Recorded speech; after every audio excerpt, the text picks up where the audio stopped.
The villain. Perhaps one of the most, if not the most important aspect of storytelling. In my opinion, a good villain needs to be ruthless, cunning, diabolical, and of course have a motive for doing what they do that actually makes sense. Throughout Ninjago's run, we've had a new villain appear almost every season, with some exceptions here and there, but for the most part, the villains of Ninjago have been pretty good compared to some other villains in popular media. But which Ninjago villain do I think is the best? Well, that's where this video comes into play. In this video, I will proceed to rank all of Ninjago's major villains in an order from least compelling to most effective. Also, I should mention real quick that this video is being written before Hands of Time is actually aired, so I have no idea where the Time Twins will fall on this list. Anyways, here we go. The number 10 spot on this list goes to Samukai. Now, despite him being one of the first villains we've seen from Ninjago, I consider him to be one of the weakest out of the bunch. Of course, he is the commander of the Skulkin army and is more or less responsible for Garmadon's role in the series after banishment, but he didn't appear for that long, only appearing in the pilot episodes and having a few brief appearances after that. I feel like his full character arc couldn't really be expressed before he was rapidly killed off. Of course, like many of these characters, he was brought back for Day of the Departed, but for the time that we had him, he didn't really do much. In fact, I think Crunch and Knuckle have more screen time than Samukai.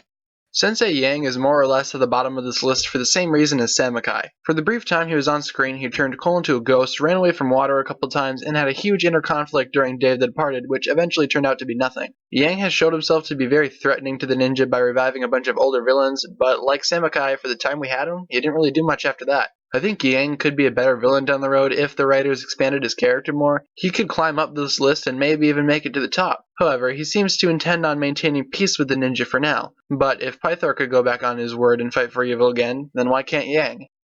General Kozu gets the number 8 spot because I really enjoy his character. Okay, I enjoy most of the characters on this list, but what I mean is that I enjoy how simple he seems to be. He's not the sharpest tool in the shed as shown by the way he talks, acts, and of course, he was controlled by Dareth of all people. Despite his dim-wittedness, he is an effective leader, leading the Stone Army towards victory under the rule of both Garmadon and the Overlord. He and his Stone Warriors were some of the toughest villains opposed by the ninja, but of course I feel that they were defeated too easily. Of course though, Kozu is still very fun to watch on screen, and I think I would enjoy having him as an actual servant in real life. Yeah, whatever, fetch me my slippers.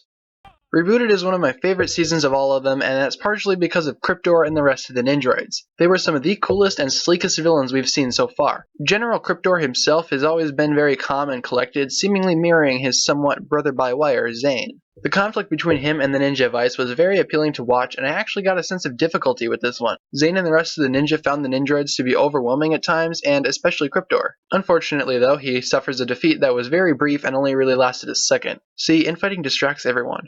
Pythor P. Chumsworth is, of course, the last remaining Anacondrai serpentine left over from the wars that is not a lousy knockoff created by Chen and his followers. He is the last of his kind because the tribe was left to starve to death after being locked in a tomb for many years by Kai's father, Ray. Being Anacondrai meant that each one wouldn't go down without a fight. Pythor rapidly ate his way to the top of the literal food chain and was released by Lloyd sometime later. Since then, though, Pythor has appeared numerous times throughout the story. He was responsible for the Great Devourer's release and was seemingly killed after that. He reappeared once more and rebooted, helping the Overlord become mortal again, and appeared in Season 4, this time assisting the ninja. I really enjoyed the thought of Pythor helping the ninja, but of course in Day of the Departed he suddenly reverted back to his evil ways again. Despite Pythor's inconsistencies as a character, he is still shown to be capable of leading or even supporting an army. He also does a great job of manipulating and deceiving his foes, and of course possessing a thick British accent. Overall, Pythor is a great character, but he couldn't quite make it into my top 5.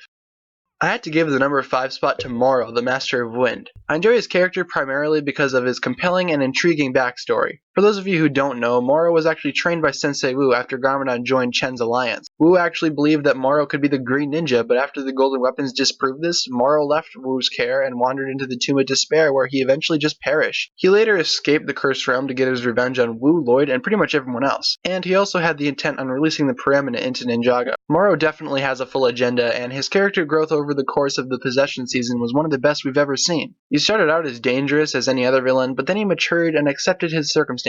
Too bad it was right before he turned into a pile of dust. Of course, he returned in Day of the Departed to presumably seek revenge once again, but opted out in favor of helping Wu and the rest of the ninja. Overall, Morro is a fantastic character and is definitely one of the better villains from Ninjago.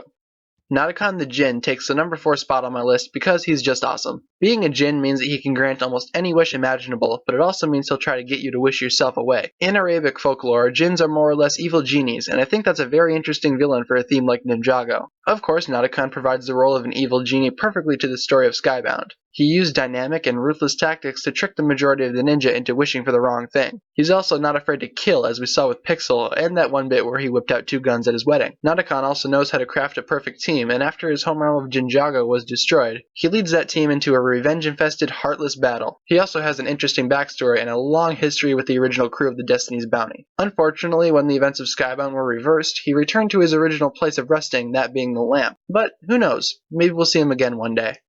Lord Garmadon was the first in a great line of memorable Ninjago villains and pretty much set the tone for the rest of them. Originally bitten by the Great Devourer in his youth, Garmadon slowly became one of the most frightening and deadly threats to the land of Ninjago. Throughout the first few seasons, he has almost single-handedly conquered a few armies, including the Skulkin, Serpentine, and more or less the Stone Army. His original quest, though, involved his lust for possession of the golden weapons. He even went as far as to travel to a dark dimension to mutate an extra set of arms onto his body in order to wield them all at once. And if that doesn't say determination, I don't really know what does. Lord Garmadon has also been shown to be a family man of sorts. He is Sensei Wu's brother, Misako's husband, and of course Lloyd's father. Lloyd actually originally wanted to follow in his father's footsteps because he adored his evil ways. Of course, after the events of the final battle, he became Sensei Garmadon after the Devourer's venom was stripped away. Also since then, he has died, so we most likely won't be seeing him in the series again. Garmadon was originally believed to be the prophesized Dark Lord and eventually have to fight Lloyd, who became the Green Ninja. However, this wasn't really the case, as the title of Dark Lord ultimately went to another villain. Speaking of which, how about that segue? The runner-up position goes to Ninjago's greatest, darkest, and evilest,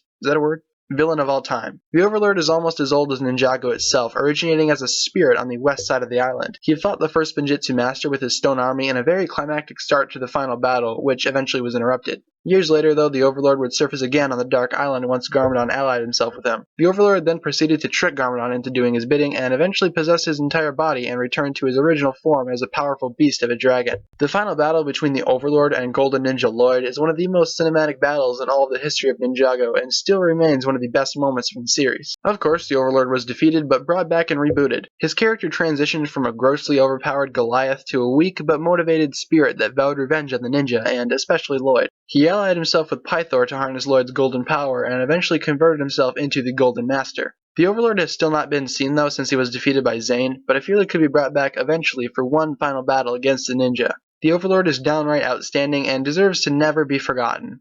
Of course, we could all use a little crazy. My number 1 spot goes to Chen. Now remember that this list is just my opinion, and yes, I do like Chen more than everyone else that I just listed. But hear me out. Master Chen is another villain who uses lies and deceptions to win him his battle, rather than using brute force. He's sort of a fanboy, you can say, of the original Anacondrai tribe before they were wiped out to near extinction. Because of this, he has raised an army of followers after being banished with his right-hand man Klaus to an excluded island. He planned on stealing every elemental power from the ninja and the other masters during the Tournament of Elements to complete the spell to turn him and his followers into Anacondrai. Master Chen also has a long history with the Senseis, and it's greatly reflected on throughout Season 4. Chen is just one of those characters who you can't help but like.